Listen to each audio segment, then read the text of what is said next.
So fusion rifles are finally seeing some love from Bungie in this April update, receiving a 40% recoil reduction across the board.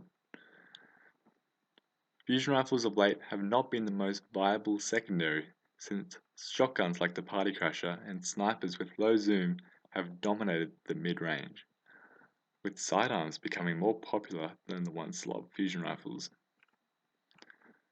Don't get me wrong, fusion rifles in the right hands could be quite lethal, and you could get some longer range kills as you will see in this gameplay. However, I found myself returning to a shotgun or a sniper when coming against more worthy opponents. Fusion rifles simply were not consistently one-shotting Guardians. The overlap between shotguns, snipers and fusion rifles pre-patch was too great, and fusion rifles were the most unreliable of the bunch. Without the one-hit kill, you're left with the fusion rifle charging while they primary you to death. I think this update is a step in the right direction for fusion rifles, both with the sniper nerf and the fusion rifle stability buff, pushing the range of the fusion rifle into the once close quarter sniper territory. Whether or not this actually succeeds will become more apparent over the coming days.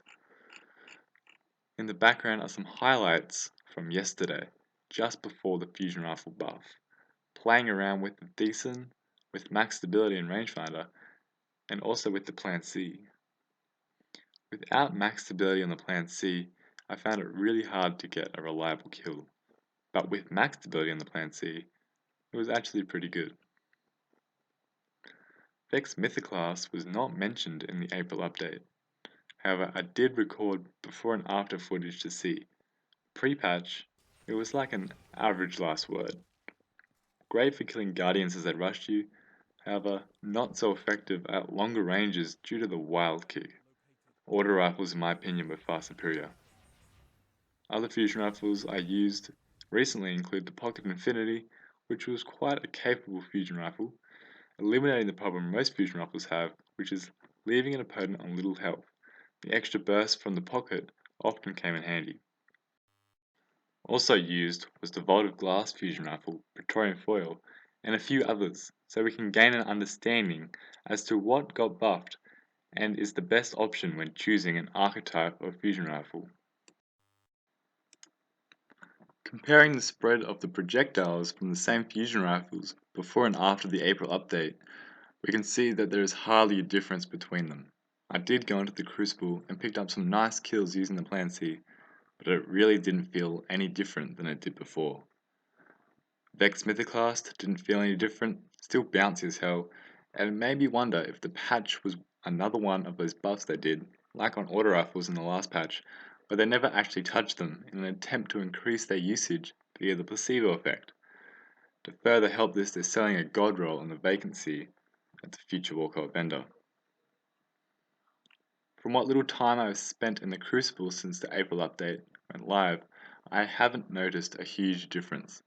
This is really unfortunate because I wanted fusion rifles to return. As much as they are annoying in the Crucible, they are different and bring another element into Destiny. I will continue to use the Plan C as it is super fun, and I would encourage everyone to try out some fusion rifles as well. Shotguns and snipers are still superior in my opinion, however, mixing up your loadout is always entertaining. If you guys want, I can make a video on how to use fusion rifles effectively, so let me know in the comment section down below. Thanks everyone for watching, and I'd like to thank you again for 100 subscribers and the overwhelming support for the 100 subscriber montage. Sorry I haven't been reliably recently, however I will return to a more regular uploads when uni ends for the semester. Peace.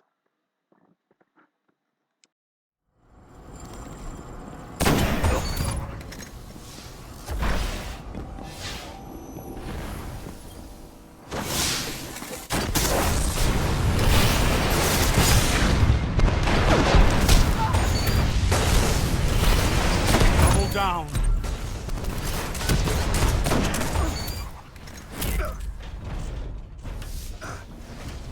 Enemy team